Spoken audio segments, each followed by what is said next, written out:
¿Alguna vez te has sentido cansado o ya grande que sientes que ya no puedes avanzar? Quédate conmigo 10 minutos y veamos cómo es que Dios responde a esta situación a través del libro de Josué. Y si ya tienes tu Biblia a la mano, por favor ayúdame a buscar ahí en Josué en el capítulo 13. Y el día de hoy vamos a leer del versículo 1 al 14. Y la palabra de Dios dice así.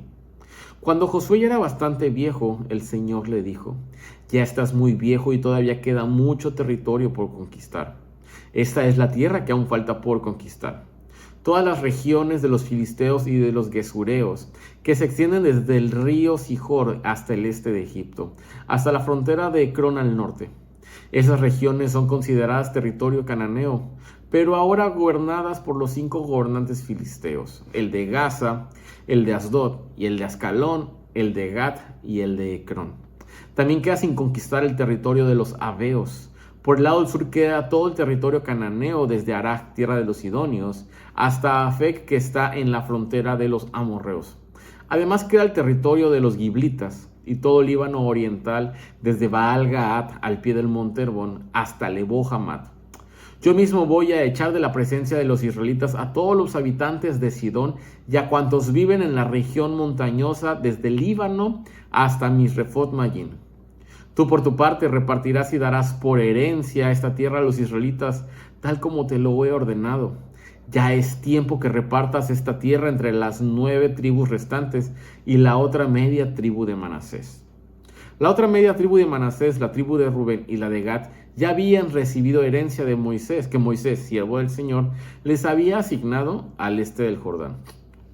Abarcaba desde Aroer, que está a orillas del arroyo Arnón, con la población ubicada en medio del valle. Incluía también toda la meseta del Medeba hasta Dibón, todas las ciudades de Sihón, rey de los amorreos, que reinaba desde Esbón hasta la frontera del país de los amonitas. Comprendía además Galaad, del territorio de la gente de Gesur y Macá, toda la montaña de Hermón y todo Basán hasta Salcá. Esa es la tierra de Og, rey de Basán, que reinó en Astarot y Edrei, y fue último de los refaitas a quienes Moisés había derrotado y arrojado de su territorio. Pero los israelitas no expulsaron de su territorio a los habitantes de Gesur y Macá, que hasta el día de hoy viven en territorio israelita. Sin embargo, la tribu de Leví, Moisés no le dio tierras por herencia, pues su herencia son las ofrendas puestas al fuego por el pueblo del Señor, Dios de Israel, tal como Él se los había prometido.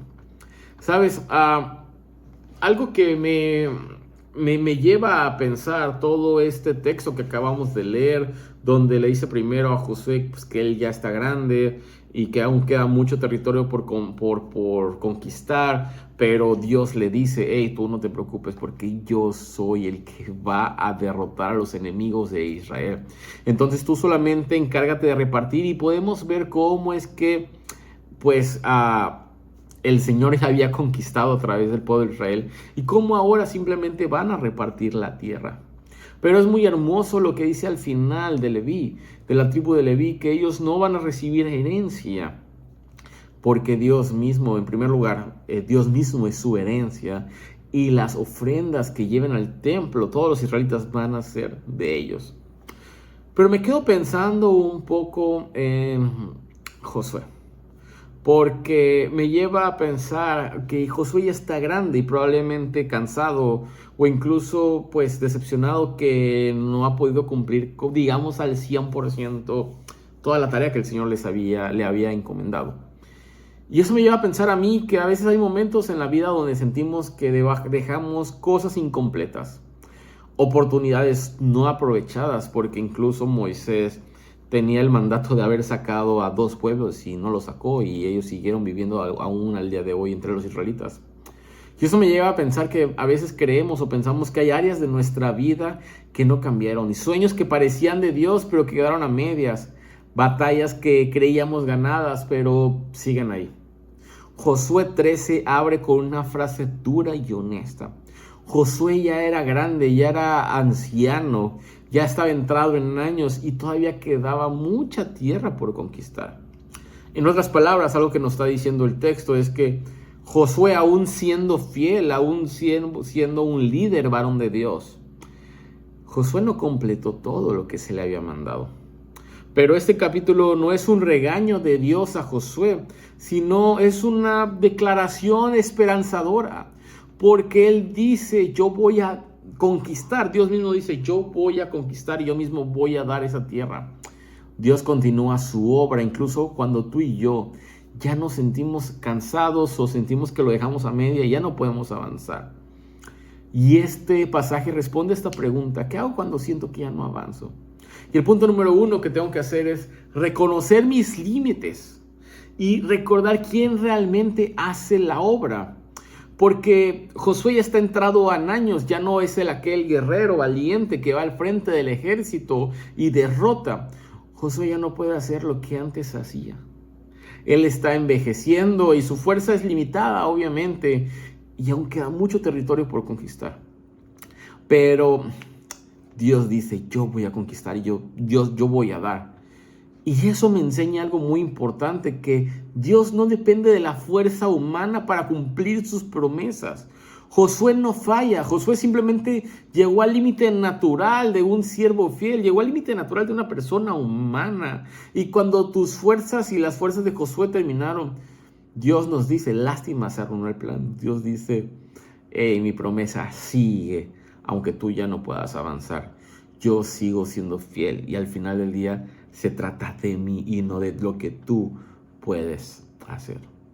Y el punto número 2 que podemos ver en esta porción de este pasaje es que descansemos en la provisión de Dios. Me encanta cómo le dice a los levitas las ofrendas que les traen, y yo soy mismo tu herencia. Y eso me lleva a pensar que mi obra, lo que yo hago en realidad, no es mi herencia. La mejor herencia que yo puedo tener es la presencia de Dios en mi vida. Y sabes, a lo largo, incluso desde Moisés, ya se habían asignado territorios. Y ahorita ya están asignando más territorios a otras tribus.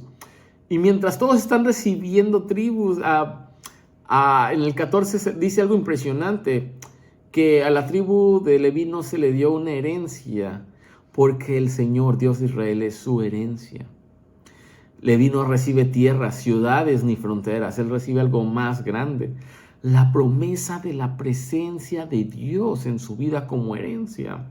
Y algo que me lleva a pensar a mí es que la promesa principal o lo mejor que yo puedo ganar en esta vida no tiene que ver con tierras, no tiene que ver con casas, no tiene que ver con dinero, no tiene que ver con coches, no tiene que ver con viajes, no tiene que ver con éxito, ni siquiera tiene que ver con logros ministeriales.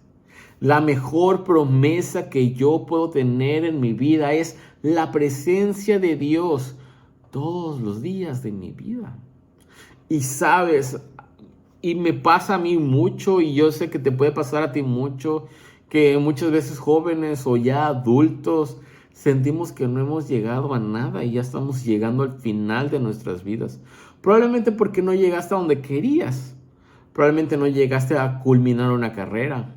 Probablemente no llegaste a completar todos tus planes de vida. Probablemente no llegaste a tener estabilidad. Probablemente ni siquiera llegaste a ver cumplidos tus sueños ministeriales. Pero este pasaje te dice, tu herencia no es lo que logras al conquistar. Tu herencia es aquel que ya te conquistó a ti, al Señor Jesús. Y Dios no nos mira por lo que ya terminamos, porque nosotros ni siquiera empezamos nada. Él nos ama porque Cristo terminó en tu lugar. Él nos ama por la obra que hizo Cristo Jesús en la cruz. No por tus logros, no por tus conquistas. Y sabes, y ahorita que vamos a terminar ya el año y vamos a empezar un año nuevo, puede ser común que te sientas frustrado ya entrando diciembre porque no alcanzaste todas tus metas del año.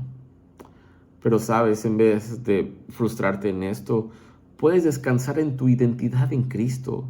Puedes descansar en que tu seguridad no depende de los logros que hiciste en el año, sino en la relación que tuviste con el Señor. Y lo mejor que puedes pedir de alguna manera, o lo mejor que puedes buscar para el 2026, es la presencia de Dios todos los días de tu vida. Al final del día, Josué 13, del 1 al 14, nos enseñan dos verdades. Número uno es que tenemos que reconocer nuestros límites y tenemos que reconocer que los planes no tienen que ver con nosotros, sino con el poder de Dios. Y descansar en que Dios es realmente quien está ejecutando el plan y no nosotros. Y mi punto número dos es que descansa en la herencia que tienes. Que cuando tú vienes a Cristo Jesús, su presencia te acompaña todos los días de tu vida. No necesitas conquistar más para ser plenamente amado y aceptado, porque tú ahora en Cristo eres amado y eres aceptado. Y ahora puedes disfrutar de la presencia de Dios todos los días de tu vida. Amado Padre Celestial, te damos muchas gracias por tu palabra.